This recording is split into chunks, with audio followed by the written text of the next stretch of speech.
MLA 4-5 জনে ভাগে ভাগে টিকিট করে রাস্তা থেকে উঠছে। উঠার পরে আমার ওস্তাদরে আইসা 2-3 জনে বনাডে বৈশা আইসা, একজনে কোমরে অস্ত্র ঠেকাইছে, আরেকজনে চাক্কু ধরছে।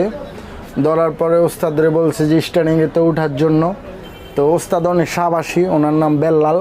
আমাদের নোয়াখালীতে ওনার অন্যরকম নাম, বিশেষ করে এই কারণে অনেক নাম ফুটছে।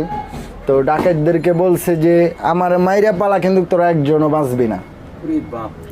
মানে উনি অনেক দায়িত্বশীলভাবে বাউলি কারে কয়, মানে 4-5টা বাউলি দিছে না যে গাড়ি পোল্টি খাইবো এরকম ভাব। একবার এইদিকে, একবার এই ছিটের যাত্রী ওই ছিটে, ওই ছিটের যাত্রী ওই ছিটে। ডাকাইতের পিস্তল টিস্তল কি ধরবো, সবারই জানার মায়া আছে।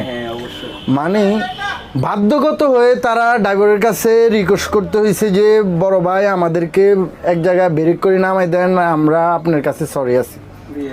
বাধ্যগত উনার